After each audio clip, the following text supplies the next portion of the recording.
Brian Anderson has been a Largo firefighter for the past 2 years. His wife, Laura, naturally wants him to be as safe as possible. Firefighters go on a variety of calls, and so that means it could be medical, so I never know what kind of diseases he's in contact with, whose blood's going to be on him that day, or, if he's going to have to run into a burning building, and those are just pretty, scary thoughts. But Laura can sleep a little bit better each night, thanks to some new equipment the city of Largo is purchasing for its firefighters. It's called an SCBA, or self-contained breathing apparatus. When firefighters battle fires, the SCBA is what allows them to breathe clean air in the midst of smoke and flames. 19-year veteran Scott Collins was part of the team that originally tested the new gear, and he says it's full of new features that will help keep firefighters safe.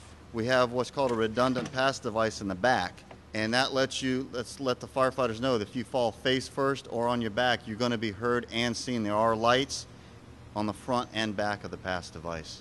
The atom gauge that we have, it not only gives you a digital readout of how much air you have, it also gives you a gauge readout, a bar graph, but on top of that, it recalculates how much air that you have left in your tank at your breathing rate. If for any unknown reason that a firefighter goes down and he's trapped or he's even out of air, I can just plug the male into his female, and at that point in time, both of us are breathing off my air tank.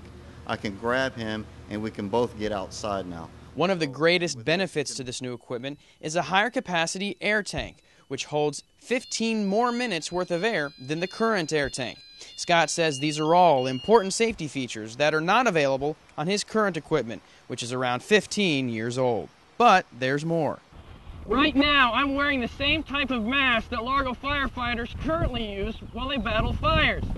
And as you can tell, I have to yell, my voice is muffled, and it's hard to understand exactly what I'm saying.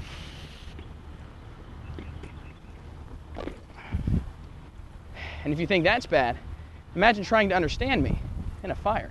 The new Survive Air SCBA mask is equipped with a voice enhancer, which amplifies the voice through the mask. All I got to do is I can either push this, it's a push to talk. Now I can be heard a lot louder. There's also a volume control knob that I can push and turn. Now it's hands-free. As I talk, everybody can hear what I say. The mask even has a heads-up display, so firefighters can see how much air they have left in their tanks just by glancing down.